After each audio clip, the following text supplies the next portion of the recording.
अस्सलाम वालेकुम व्यूवर्स। मैं आज आपके लिए लेकर आई हूँ हुर्फ़ तहज्जी उर्दू के आवाज़ों के साथ, और इसमें बच्चों को पहचान करवाई जा रही है। एक नज़म के ज़रिए नुक्तों की पहचान करवाई जा रही है कि किस हुर्फ़ में कितने नुक्ते आते हैं। जिस तरह इंग्लिश के फ़ोनिक्स होते हैं, बिल्कुल इसी तरह उर्दू में भी फ़ोनिक्स होते हैं, और इसकी ज़रूरत हमें स्पेलिंग करने के लिए, हिज्जों करने के लिए, बच्चों को समझाने के लिए। जब कोई हुर्फ़ किसी दूसरे हुर्फ़ से मिलाकर लफ्ज़ बनाता है तो किस तरीके से बनता है, कौन सी आवाज़ को किस आवाज़ के साथ मिलाया जाता है तो एक लफ्ज़ बन जाता है। तो उसके लिए बच्चे बहुत ज़्यादा परेशान होते हैं कि किस में कितने नुक्ते आएंगे। बहुत ज़्यादा बे को, पे को, ते को आपस में मिक्स कर देते हैं। तो इसके लिए एक नज़म तैयार की गई है जिसके ज़रिए बच्चों को नुक्तों की पहचान करवाई जाएगी। जिस तरह फ़ोनिक्स में होता है कि ए, क, ड, इस तरीके से उर्दू में भी फ़ोनिक्स होते हैं, साउंड्स होते हैं। जिस तरीके से आप अलिफ़ को पढ़ेंगे, अलिफ़ आ, अलिफ़ मद्दा आ। पेरेंट्स ये गलती करते हैं पढ़ाने में कि बे की आवाज़ को बा, पा, ता, अलिफ़ के साथ जोड़ देते हैं, जबकि इसकी आवाज़ इस तरह नहीं होती है। जैसे बे है तो ये देखिए बे, जैसे अगर हम आब लिख रहे हैं, आब, तो ये लास्ट वर्ड है हमारा बे, तो इसकी जो साउंड होगी आब, ब, तो इसकी जो साउंड है वो ब है, ठीक है। आप, तो इसकी जो साउंड है पे की, लास्ट में है पे, तो इसकी साउंड है आप, ठीक है। इस काश, ये आपने लिखा काश, तो इसकी साउंड है श, ठीक है। तो इसकी भी साउंड हो जाएगी लास्ट वर्ड के हिसाब से काश, शीन की साउंड है श, ठीक। इसी तरीके से लाम को अक्सर पेरेंट्स जो है आवाज़ के लिए, फ़ोनिक लगाने के लिए, इंग्लिश की तरीके से साउंड निकालने के लिए ला कहते हैं, जबकि ये ला नहीं है। बाल, ल, ठीक है, ल की आवाज़ निकलेगी, बाल, ठीक है।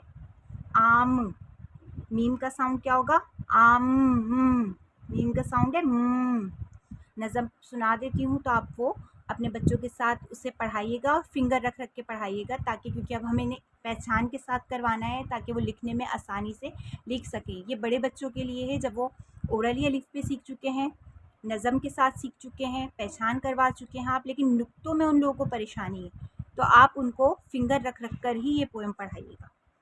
चलिए नज़म पढ़ने से पहले ये देख लीजिए, अलिफ खाली है तो हम इसे खाली पढ़ेंगे, रे खाली है इसे खाली पढ़ेंगे, दाल खाली है इसे खाली पढ़ेंगे, सीन खाली इसे खाली पढ़ेंगे।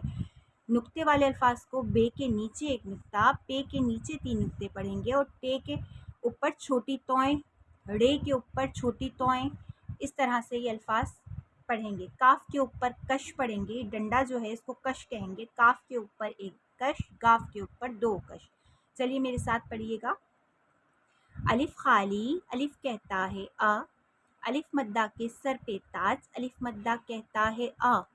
बे के नीचे एक नुक्ता, बे कहता है ब, पे के नीचे 3 नुक्ते, पे कहता है प, ते के ऊपर 2 नुक्ते, ते कहता है त, टे के ऊपर छोटी तोएं, टे कहता है ट, से के ऊपर 3 नुक्ते, से कहता है स, जीम के पेट में एक नुक्ता, जीम कहता है ज, चे के पेट में 3 नुक्ते, चे कहता है च, हे खाली, हे कहता है ह, खे के ऊपर एक नुक्ता, खे कहता है ख, दाल खाली, दाल कहता है द, दाल के ऊपर छोटी तोएं, डाल कहता है ड, जाल के ऊपर एक नुक्ता, जाल कहता है ज, रे खाली, रे कहता है र, रे के ऊपर छोटी तोएं, रे कहता है र, जे के ऊपर एक नुक्ता, जे कहता है ज, ये के ऊपर 3 नुक्ते, ये कहता है य,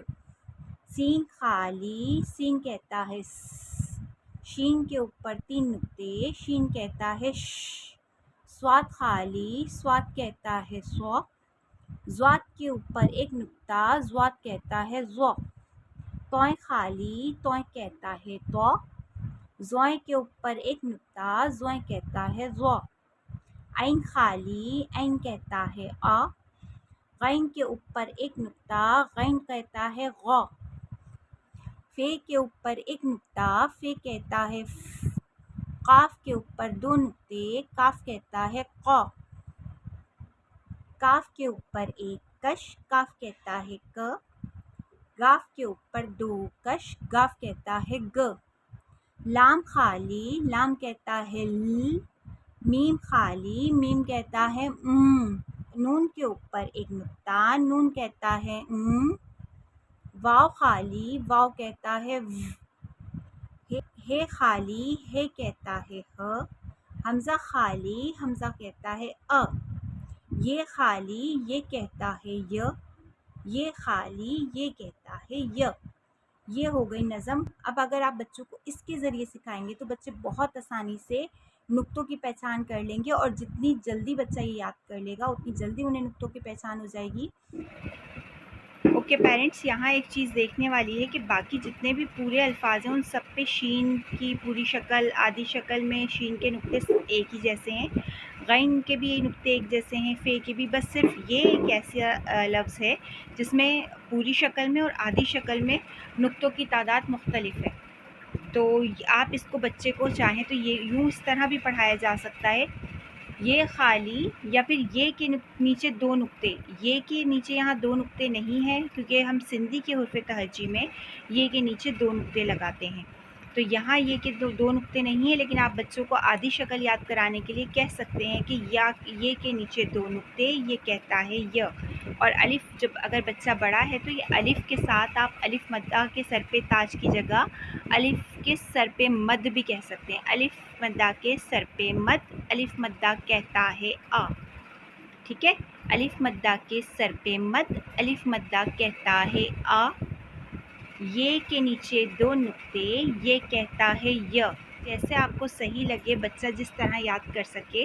बच्चा कंफ्यूज हो रहा है तो आप उसकी थ्योरी के मुताबिक अपनी पोएम को, अपनी नज़म को चेंज कर सकते हैं। पहले आप एक काम कीजिए, पहले बे का ख़ानदान, फिर जीम का ख़ानदान, फिर शरारती नौ। इस तरीके से बच्चों को अगर याद कराएंगे तो ज़रा जल्दी याद हो जाएंगे बच्चों को।